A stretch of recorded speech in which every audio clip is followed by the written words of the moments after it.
കുറേ നാളുകൾക്ക് മുമ്പ് ബസ്സിൽ വെച്ചിട്ട് സവാദ് എന്ന പേരിലുള്ള ഒരു വ്യക്തിയെ ഒരു പെൺകുട്ടിക്ക് എതിരെയുള്ള ഒരു ലൈംഗിക അതിക്രമത്തിനുള്ള ബന്ധത്തിൽ പിടിക്കപ്പെട്ടു. അദ്ദേഹം അദ്ദേഹത്തിൻ്റെ സിപ്പ് തുറന്ന് അദ്ദേഹത്തിൻ്റെ അവയവം ചലിപ്പിച്ചുകൊണ്ടിരിക്കുമ്പോഴാണ് അദ്ദേഹത്തിനോട് ആ പ്രവൃത്തി ചെയ്യരുത്, അത് നിർത്താൻ പറഞ്ഞത്. അദ്ദേഹം പക്ഷേ അത് സമ്മതിച്ചില്ല. ഒന്നും അറിയാത്തവനെ പോലെ എഴുന്നേറ്റു. അവസാനം അതിനെ പിടിക്കാൻ വേണ്ടിയിട്ട് നാട്ടുകാർ കൂടിയപ്പോൾ അദ്ദേഹം ഓടിപ്പോയി. ഇപ്പോൾ വീണ്ടും വേറൊരു സ്ഥലത്തും ഇദ്ദേഹം ഇത് തന്നെ ആവർത്തിച്ചു.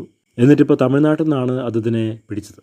അപ്പോൾ അദ്ദേഹത്തിനെ ആദ്യത്തെ പ്രാവശ്യം പിടിച്ചപ്പോൾ കേരളത്തിലെ ഒരുപാട് പുരുഷ സംഘടനകൾ അദ്ദേഹത്തിൻ്റെ ഭാഗം ന്യായീകരിച്ച് ഇത് കെട്ടിച്ചമച്ച കഥയാണെന്നും ഇത് ആ പെൺകുട്ടി തന്നെ അയാളുടെ സിപ്പ് ഊരിയതാണെന്നുമുള്ള കഥകൾ ഉണ്ടാക്കി പറഞ്ഞു. അതൊക്കെ വിശ്വസിക്കാൻ വളരെ ബുദ്ധിമുട്ടാണ്.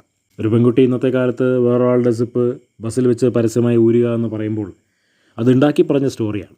മലയാളം സിനിമയിൽ പണ്ട് ഒരാൾ ഒരു ബലാത്സംഗ കേസിലെ പ്രതിയായി. അവസാനം അദ്ദേഹമല്ല ചെയ്തത് എന്ന് ഒരുപാട് സംഘടനകൾ സിനിമയുടെ അകത്തും പുറത്തും വരുത്തി തീർത്തു. അങ്ങനെ ഇപ്പോൾ നീതി കിട്ടാതെ ഇരിക്കുകയാണ്. അപ്പോൾ സത്യമാണെന്ന് അറിഞ്ഞിട്ടും അതിനെ വെളുപ്പിക്കാൻ പോകുന്ന ആളുകളെ നമുക്ക് ഒരുപാട് കാണാനായിട്ട് കഴിയും. അതുകൊണ്ട് വീണ്ടും സവാദ് പിടിക്കപ്പെട്ടിരിക്കുകയാണ്. അപ്പോൾ ഇത് ഒരു തരത്തിലുള്ള മാനസിക രോഗമാണ്. ബസ്സിൻ്റെ അകത്ത് വെച്ച് ലൈംഗിക അതിക്രമം കാണിക്കുക, അല്ലെങ്കിൽ സിപ്പ് തുറന്ന് ലൈംഗിക അവയവങ്ങൾ ചലിപ്പിച്ച് സ്ത്രീകളെ കാണുമ്പോൾ ഈ ഇളക്കപ്പിരിപ്പം അതൊരു രോഗമാണ്. മനഃശാസ്ത്രജ്ഞന്മാരെ കാണേണ്ടത് ആവശ്യമാണ്. ഇല്ലായെങ്കിൽ അത് കുടുംബം തന്നെ കൊള്ളുന്നുണ്ടെന്ന ഒരു പ്രക്രിയയാണ്. കാരണം ഇയാൾ ഇതിനു വേണ്ടി മാത്രമാണ് ഇയാൾ അധികം ബസ്സുകളിൽ യാത്ര ചെയ്യുന്നത്. ഇതിപ്പോൾ ഇയാളെപ്പോലെയുള്ള ഒരുപാട് ആളുകൾ ബസ്സിൽ യാത്ര ചെയ്യുന്നുണ്ട്. സ്വവർഗ അനുരാഗികളുണ്ട്. മറ്റുള്ളവരുടെ അവയവങ്ങൾ കയറിപ്പിടിക്കുകയും അവരെ ആക്രമിക്കുകയും ചെയ്യുന്ന ആളുകൾ ബസ്സിലുണ്ട്, വിമാനത്തിലുണ്ട്, ട്രെയിനിലുണ്ട്, എല്ലായിടത്തും ഉണ്ട്. അവരെ അടുത്ത് ഇരിക്കാൻ പോലും പറ്റില്ല. വികാരം പലർക്കും പല രീതിയിലാണ് ഉള്ളത്. പക്ഷേ അത് അടക്കി ഒതുക്കി വെക്കാൻ പഠിക്കണം. അല്ലാണ്ട് അത് മുല്ലപ്പെരിയാർ ഡാമിൻ്റെ സ്പിൽവേയിൽ നിന്ന് വെള്ളം പൊട്ടി ഒലിക്കുന്നത് പോലെ അങ്ങനെ ഒലിപ്പിച്ചുകൊണ്ടിരുന്നിട്ട് കാര്യമില്ല.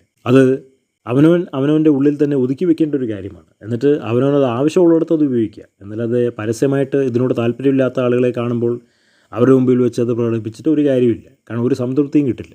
അങ്ങനെയുള്ള ഒരുപാട് വിവരദോഷികളെ നമുക്ക് നമ്മുടെ സമൂഹത്തിൽ കാണാൻ കഴിയും. അങ്ങനത്തെ ഒരു വിവരദോഷിയാണ് ഈ സവാദ് എന്ന് പറഞ്ഞിരിക്കുന്ന വ്യക്തി. പിടിക്കപ്പെട്ടു, കുറേ നാൾ ജയിലിൽ പോയി മടങ്ങി വന്നു. പിന്നെയും അയാൾ അത് തന്നെ ആവർത്തിക്കുകയാണ്. ഇപ്പോൾ കേരളത്തിലെ ഒരു പുരുഷ സംഘടനകൾക്കും ഒരു വാക്കുമില്ല.